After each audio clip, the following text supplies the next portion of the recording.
Hi, Julian. So I heard you were interested in learning about how computers work. Well, I'll try to break it down into the simplest explanation I can. Um, a computer is a piece of hardware which contains a memory and some sensors. You could compare a computer to a human being in some ways.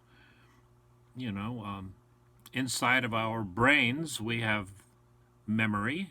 We have the ability to memorize a list of things that we want to do, and we think about the order that we want to do those things in. And the computer word for that is a program. When your dad decides to go to the colony and entertain the crowd with his repertoire of music, you've probably seen him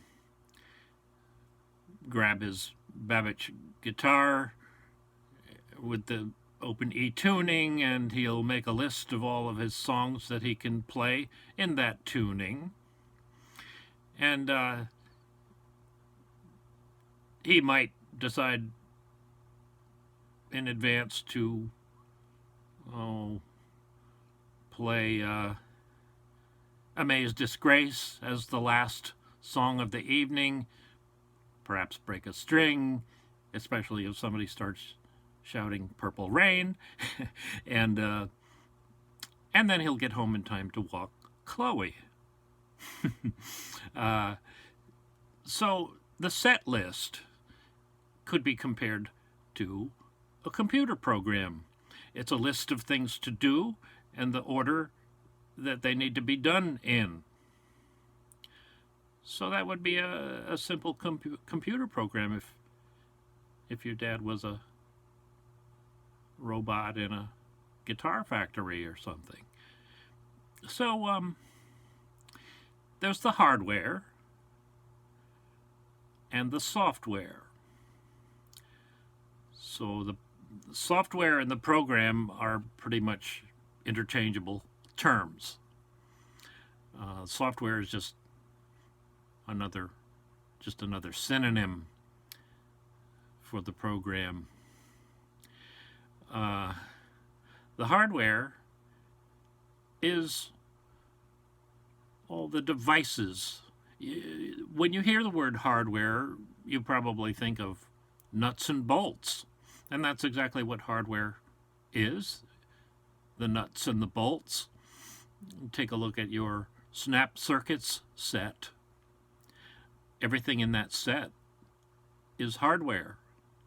The transistors and the resistors and the LEDs and the solar cell.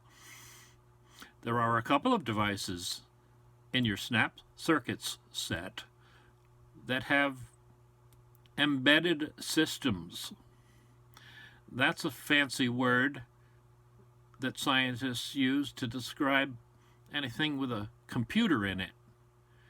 And so the little FM tuner module has a little microprocessor in it for the to control the scanning of the automatic tuning. The sound recorder integrated circuit that you have has an embedded system and some memory so that it can store a few seconds of audio that you record into it. Embedded systems. So comparing a human being to a computer, I suppose we have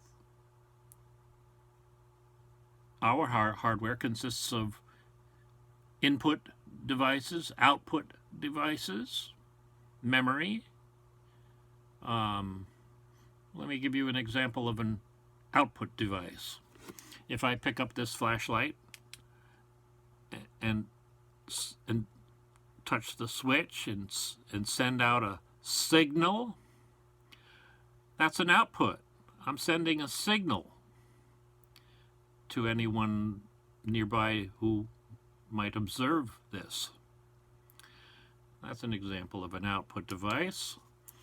An input device might be my hearing, my ears, to detect sounds.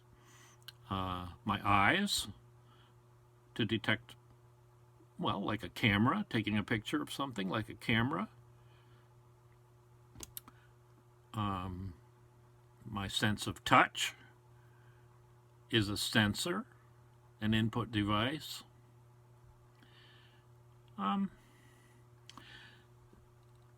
Our brains, serve as our memory. They store a program, a list of things we intend to do. So, in the simplest terms, a computer takes a complex task and divides it up into many, many thousands, if not millions, of simple tasks, extremely simple tasks that it can execute very rapidly. Millions of computer instructions can be executed in the blink of an eye.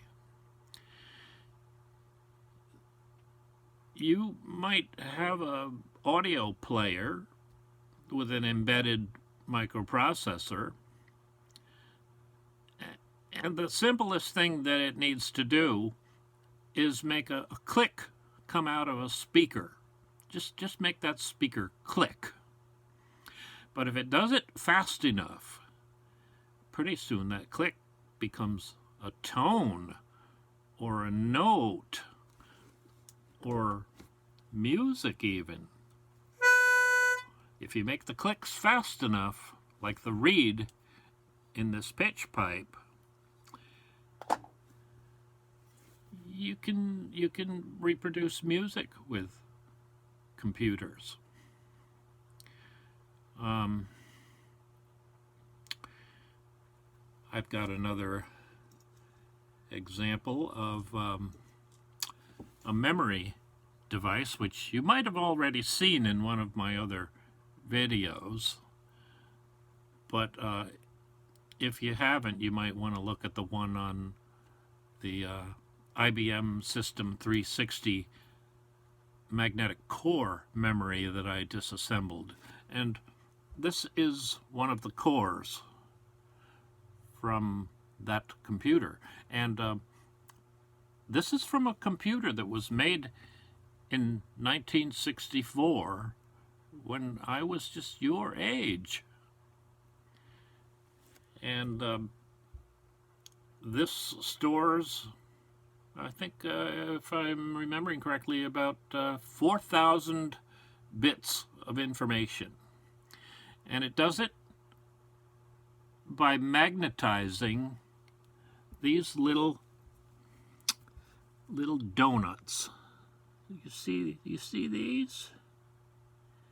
Down in the corner, yeah, right about there,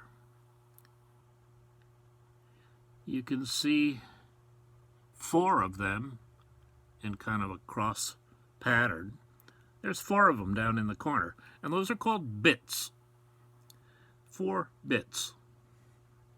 And so they can be magnetized in either a north or a south polarity. But for the convenience of all of the mathematicians that program computers, they don't refer to it as north and south. They call it a 1 and a 0. And it's a form of binary mathematics. And I'm not going to go into that too much. You can read about it when you research further. But this plane of magnetic core memory is probably still holding the data that was last written to it many, many years ago. I don't have a way of reading it right now, but these things are non-volatile. That's another word for a permanent memory. You can shut the power off, and it doesn't lose the data that was programmed into it. It just stays there forever. And the thing about core memory is that it's a destructive, the read process is destructive. You have to read the memory address that you are interested in, and then make a note of whether it was a 1 or a 0, and you have to follow the read cycle immediately with a write cycle and write the same pattern that you read. Otherwise, you just erased it. That's just the way core memory works. We don't use this anymore. This is old technology. And now we have, this was replaced with dynamic random access memory, which was another read-write cycle. You had still, with dynamic memory, you still had to do these destructive reads and followed by a write cycle. But it was cheaper, and it was more compact. You could fit an awful lot of it in a very small space. And they kept on evolving the technology and increasing the amount of data that could be stored in a small space. A lot of that was accomplished by using creative methods of lithography on silicon. They could fit a greater number of transistors per square millimeter of silicon. And you'll read about that too. In addition to dynamic random access memory, there was also static memory, which still had to have the power maintained, but it didn't require the constant refreshing that the dynamic memory did. Dynamic memory, if you didn't refresh it, it would sort of forget after a certain period of time, because it was based on a principle of charging a capacitor, and you could charge it. There was many, one capacitor for every bit of data, and if you didn't keep on recharging them, they would eventually decay and discharge. With the static memory, you didn't have to do that. With static memory, you had to keep the power applied to it. So the static memory chips usually had a little built-in, a tiny battery built right into them that would maintain the memory. And now we have the memory sticks, which don't require any backup power at all.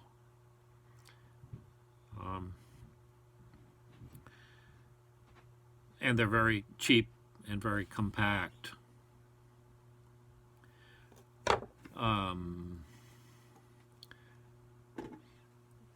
This is another example of a very powerful computer processor called a thermal conduction module. And these were used up until very recently in IBM's most powerful mainframe computers. This has 100 sites where large-scale integrated silicon chips could be attached. 100 of them on this multi-layered. See how thick this thing is? I mean, it's just, a piece of it's a piece of ceramic material, but it has many, many layers of printed circuitry. And they're all printed and perfectly aligned, and then it's put in an oven and baked until it becomes changes it from green ceramic to a finished hard ceramic material. And most people have never seen one this close or out of its natural environment. And Alice's pet kit, Fresh Element feeder, she had a robot. Alice had a robot that would give her food 3 times a day whenever I programmed it. And it would weigh the amount of food and give her the exact amount each time. But it broke. It broke because we had to upgrade our Wi-Fi when it broke. And when they fixed the Wi-Fi, the router became a faster Wi-Fi speed. 5G was too fast for the pet kit. It was not designed to work with that kind of Wi-Fi, so it lost its mind after a while, and it started giving her too much food. And so, well, we're never going to use that again until they make a version of the machine that can handle 5G. But this is the microprocessor out of it. And you can see there are about 3 large chips on here, and all 3 of them are either microprocessors or memory, and possibly integrate I/O, input-output devices. You have to have a memory input-output and microprocessor really to have a complete system. Now, we could do a teardown of this sometime, and we could look up the part numbers on these chips and get the data sheet to find out exactly what they are. Anytime you feel like doing a teardown, all you have to do is look at the number on it and the name of the manufacturer and type it into Google on your computer. And you'll be surprised how quick the data sheet comes up. You'll find a PDF file, and it'll tell you exactly what the chip does. Pretty cool, huh? I see a lot of people doing these teardowns on YouTube now. Whenever a new phone comes out, somebody will take the cover off and look at what chips are inside of it and find out what function each one of them performs. You know, your phone is a very powerful computer. Not only does it have an excellent camera, but it has several radios built in. It has to receive and transmit to the cell tower. It has to receive and transmit to the Wi-Fi router. And it has to receive and transmit to Bluetooth devices. So that's like 6 radios. Pretty cool, huh?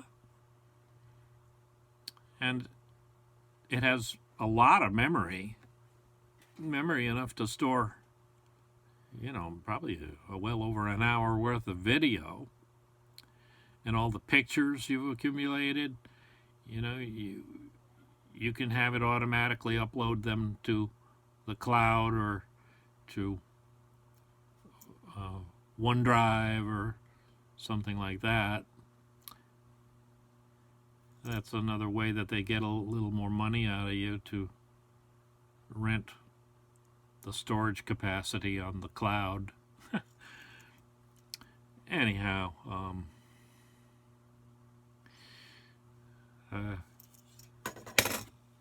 here's some more hardware. During the 7 years that I worked for Vassar College, I disassembled a lot of devices that had circuit boards in them, and on these circuit boards there were surface mount devices. And this is a little jar like Flavor Buds coffee, and it's full, absolutely full, of mostly transistors and operational amplifiers, multi-layer ceramic capacitors, resistors, light-emitting diodes. You could build a lot of stuff with what's in here if you could identify the parts. And I thought that someday I might make a coffee table with all of these chips embedded in urethane or something, kind of a conversation piece. It takes a long time to accumulate this many parts. And I picked each one of these off the circuit boards with a special pair of tweezers that has little soldering iron tips built into it. So it's like you're holding a pair of tweezers like this big, but each one of these tips is heated to a controlled temperature and has the ability to melt solder. So you could just pick these parts. You could remove these parts from the circuit board almost as fast as you could pick them up. And a lot of them were so tiny that I had to do it under a microscope. I mean, you can't appreciate just how tiny some of those parts are. Neat, huh? So, let's see, is there anything else I need to tell you about computers?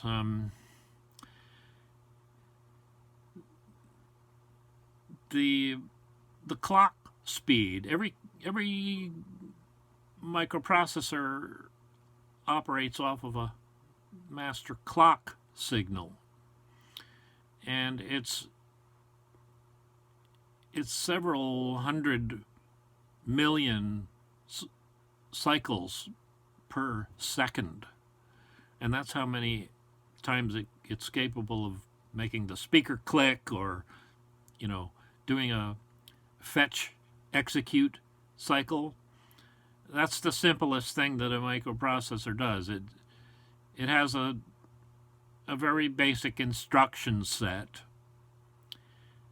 that does something really simple, like read the contents of a memory location, or increment the instruction pointer, or move the contents of a register into a particular memory location.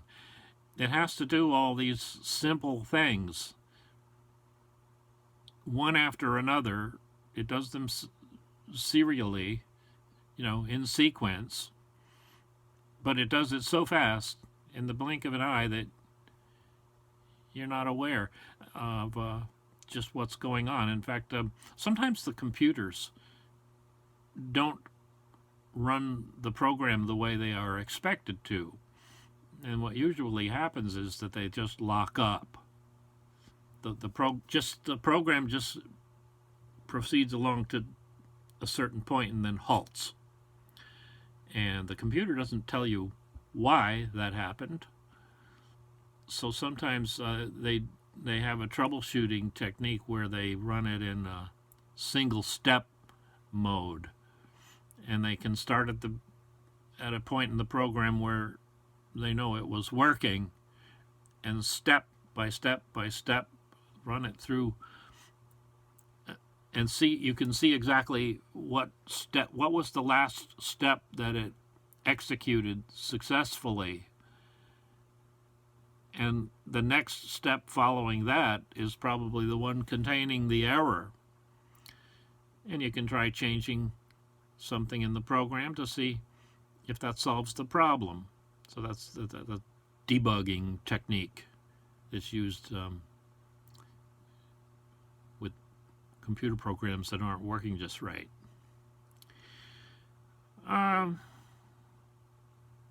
What else?